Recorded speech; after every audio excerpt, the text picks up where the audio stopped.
ॐ सच्चिदानन्देश्वराय नमो नमः। सर्वेभ्यो नमः। Welcome to our English YouTube channel Veda Swaadyaay. Light of Truth. Satyartha Prakash, Chapter 2, Part 4. These astrologers who prepare the horoscope according to the status of the people calling upon them prepare a very beautiful horoscope if they are rich, and an ordinary one if they are poor. After preparing it, the astrologer comes to the parents, and when asked by them if it is quite a good one, he answers in a very serious mode, "What can I say? I tell you whatever is there."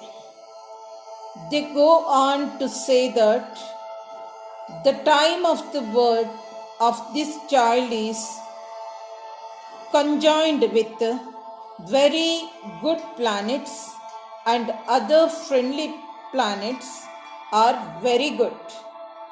The parents are very pleased and appreciative, but when he feels that the appreciation has failed to earn him any money, he switches over to bad predictions and says, though there are very good planets, they are crew, and the congregation of such and such planets indicates the death of this boy in his 8th year.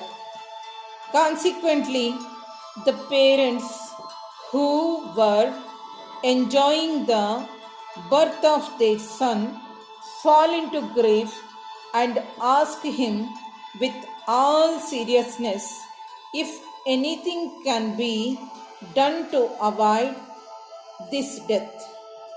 And then comes the time for the foreteller for making a lot of money, and he proposes lot of donations and asks them to recite mantras to pray to those planets and feed Brahmins so that the planets get calm and the boy be not hurt.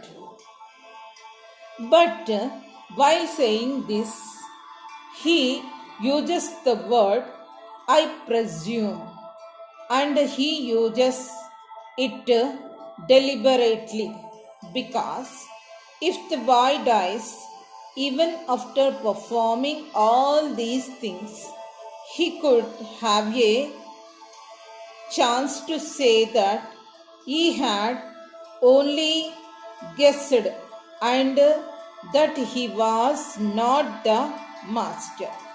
He then clarifies that the real master is only God, whose desires can't be controlled by him. The child died because of his past deeds. But if the child is spared death, he would never think of God or his desires or the past deeds of the child, but would boast and say, "You see, the boy was going to die, but he didn't, only because of my mantras, worship, and my controlling power over planets." Such is the cheating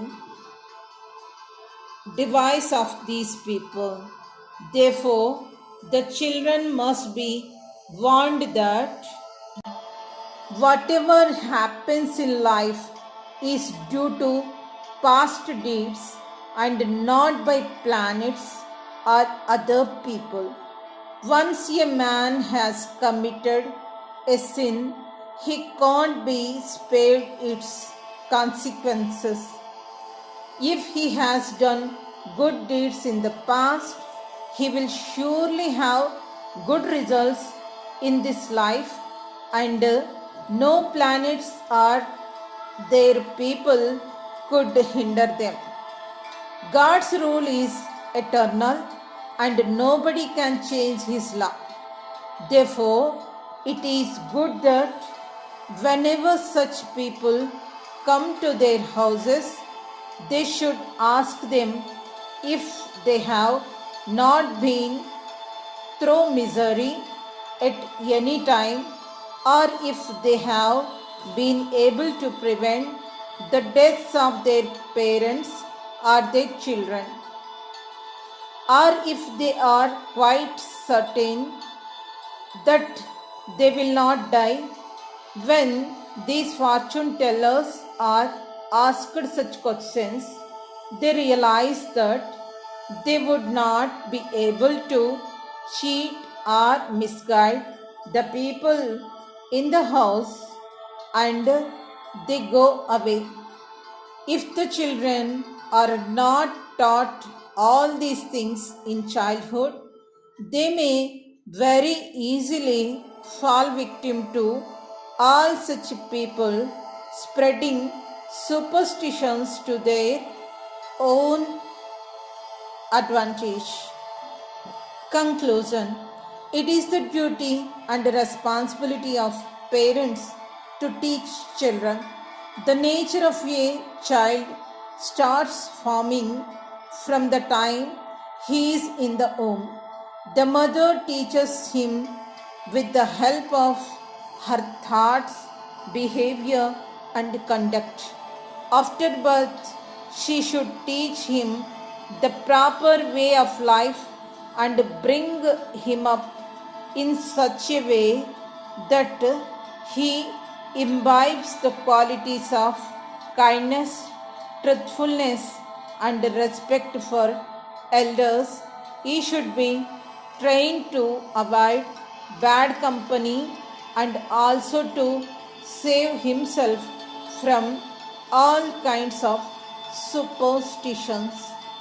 Om Swasti.